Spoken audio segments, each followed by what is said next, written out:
out there. Guess there's really only one way to find out. Let's hit up XDA.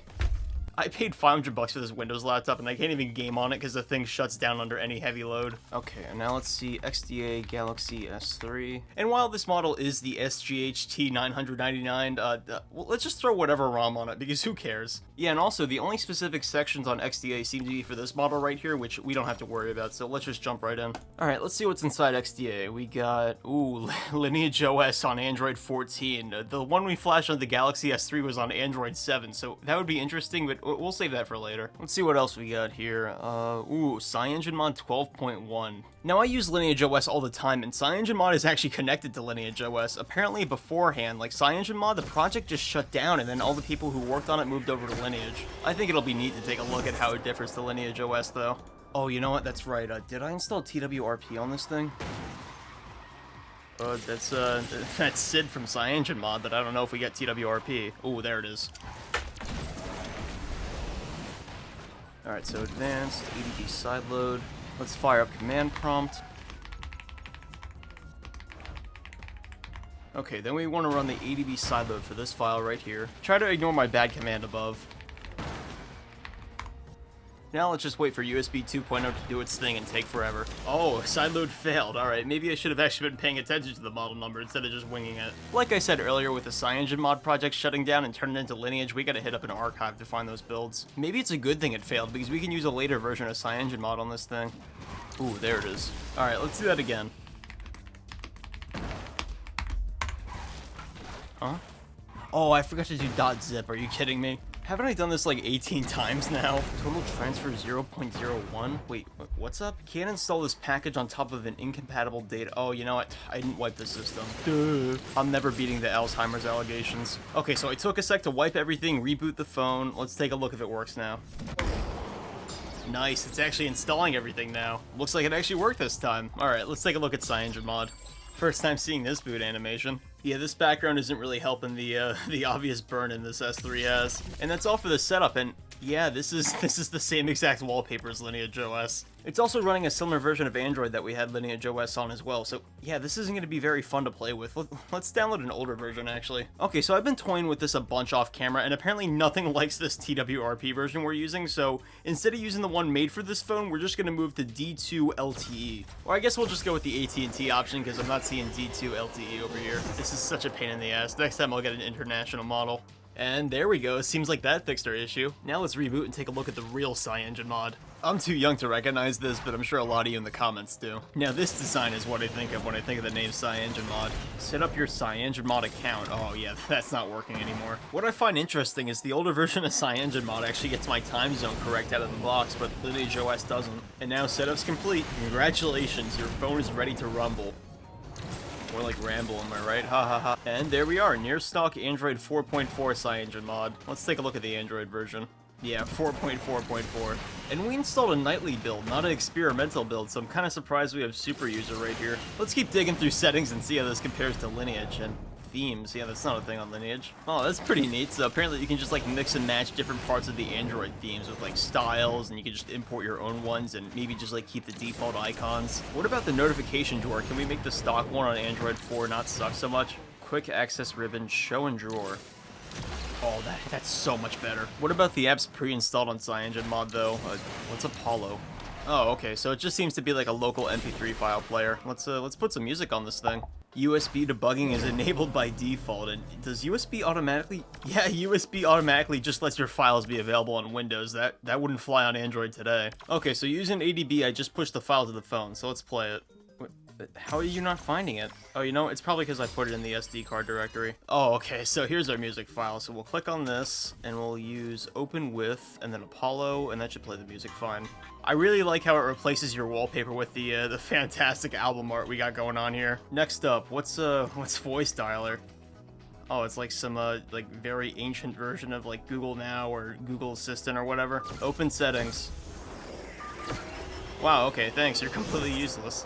Terminal emulator. Oh, you know what? Does this just give us like full shell access? And can we run commands as root? Oh no. What? Isn't it like SU instead? Ooh, there we go. Okay, so I have a really good idea for a command we should run. Nah, I'm just kidding. I'm not doing that. There's also an app on here called DSP Manager, and this is also very similar to SoundFX on Lineage OS, where you can just like customize how the sound comes out of the speakers and headset on your phone. Overall though, these old builds of CyanogenMod are a really clean way to experience old Android on these phones. Now I do have this screenshot of the home screen I'm gonna need for the thumbnail I want to send over to this Nexus 5, so can we just like use Android Beam or something? Ooh, that's pretty cool. And there we go. First time I've actually seen Android Beam working on these devices, and yeah, wow, look at the screen difference between the two. Let's try out some other custom ROMs, though. Now, I really want to put Android 14 on this thing, but that's an Exynos model, and we got a Snapdragon one, so that's just not going to work, unfortunately. There's a lot of ROMs there for the international models as well, so let's just filter it with Google search. Ooh, okay, this is a ROM I haven't done in a while. CR Droid. Hey, it's not a 404. I'm going to miss CyanogenMod, but honestly, when I'm done with this video, I might just put it back. And the script succeeded without any issues, so let's reboot and take a look at CR Android. I feel kind of sad now that Sid's missing. No offense to the developers, but this makes my phone feel like some cheap Chinese knockoff. After waiting 20 minutes for this thing to boot, there's actually like no special setup screen, so I guess we'll just like get right into it. There's the audio FX from Lineage OS, but wait, what's recorder? Is this like call recording? Oh, okay, so it's just the memos and screen recorder. In America, you actually need to get permission before recording a call, so this was kind of close to breaking the law. All of the rest of the apps seem like... Also, we gotta fix this display. It just looks terrible right now. Okay, there we go. We can also customize the temperature of the display itself over here, and you can just make it completely red if you wanted to. I don't know if this makes it easier on your eyes or worse. Ooh, that's new. Display burn-in protection. It's kind of a bit too late for this device, but I appreciate the effort. And there's also dedicated CR Droid settings. Okay, this is where it gets interesting. Adjust brightness by sliding across the status bar. Does this actually work? Oh, it doesn't work until you extend it? Well, you know, then what's the point? May as well just swipe down again and change it. Disable hardware keys for navigation. I mean, what did I expect? This one's pretty convenient, though. Prevent interaction with navigation buttons while the screen is being used. So if we're just, like, swiping here, we can't go back, right? Oh, that's such a nice quality of life feature. I could see that being especially useful if you gotta swipe down and you accidentally brush over the back button. And inside display, we can customize this even more by changing the transparency levels. Alright, so you see how quick settings, how it's, like, somewhat transparent, but it's not really? If we turn it all the way down to 0, here we go. Now it feels like it's a part of the operating system. You may actually want a bit of a blur, though. Oh, I swear that wasn't intentional. How about 40? Yeah, okay, that's actually a pretty good blend. And you can also customize every animation on the system to whatever you want, or random if you just want to keep it fun. I don't know about you, but I just find it really fun how every single time you go into a sub-menu, it just changes how it flies in. It is kind of slow, though. Is there any way here to maybe speed them up a bit? Oh, you know what? That's in dev settings. No way. You actually have a fine-tuned scrubber inside of here instead of the 0.5 options on normal Android. I set the animations to 0.35, and aside from the system taking a second, the animations themselves feel really smooth. So that's CR Droid, and we only took a look at the settings, and there was so much you can play with. This is really fun. If you're looking for the custom ROM where you can change just pretty much anything about Android, I would go with CR Droid. I'm impressed. I mean, CyanogenMod is still pretty clean, though. Alright, let's wipe this thing and install one more ROM, but first, I want to Android beam the file over. Ooh, this one is actually completely new to me. I've used CR Droid once before, but Validius? I've never even heard of it. This is a custom AOSP ROM with features created in-house and pulled from various other ROMs. Okay, seems fun. Yeah, I think you know the drill by this point. Unmount of system failed, no such volume, and the script ended at 0.2. Okay, let's just reboot and take a look. Star Wars? Yeah, I don't mean to go all in and like, Star Wars, but come on, tell me they don't look the same. Ooh, the logo changed, and we went from Star Wars to high school sports team mascot. So I just unlocked the phone for the first time, and it's asking me to pick a launcher. First time I've seen that on a custom ROM. I guess we'll just go with the CyanogenMod one. Alright, so we got Attaway, which means we have root on this device, audio FX, some sort of browser, customized settings app, and a themes app. I want to take a look at the themes. Oh, okay, it's just the one from CyanogenMod. What's in settings?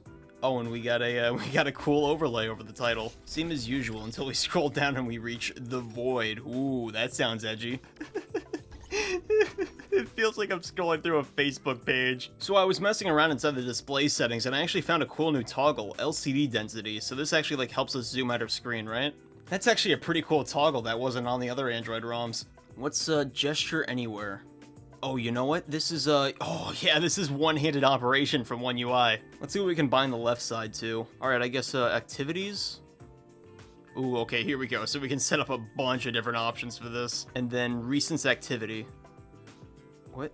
Oh, I see. We have to draw the gesture. Okay, I guess just out from the side. So yeah, that's actually a pretty cool functionality I haven't seen on Android before. You swipe from the left, you get like this cool sketch pad and you draw what gesture you want the function to do. And the quick settings panel actually has transparency behind it, which I set that in CR Droid, so good taste developers. What isn't good taste is the stretched out PNG on the top over here. So Validius is a pretty cool custom ROM with some, you know, less than stellar design decisions. But aside from that, there's actually some pretty cool exclusive features to this ROM, so I guess it balances out. I mean, it's exclusive as far as I know. I really only use Lineage OS. I think I've had my fill on custom ROMs for the Galaxy S3. Let's put this thing back on TouchWiz and put it back in my collection. Wait, why are you complaining? I'm putting the official software back on you. Alright, so you go back into Odin, and then we select the file we downloaded, and flash it. And Odin crashed. Great, great. I have a feeling that crash was just the S3 interfacing with the computer and screaming, please, please don't put TouchWiz back. And I mean, I would listen, but come on, I like the water effect too much. Yeah, this may look like stock Android, but just give it 1 second. Already with the bloat. Oh no, just let me use the phone, please. Alright, here we go, TouchWiz. So anyways, that's me taking a look at CyanogenMod, CR Droid, and honestly, I forgot the name. I forgot the name of the third one, whatever that one was. They all had their pros and cons, but honestly, for me, CyanogenMod is just the coolest. That stock Android skin on this phone, it's just something special, you know? Anyways, thanks for watching. Let me know down in the comments, what other phones do you want me to do custom ROMs on? Alright, I'll see you later.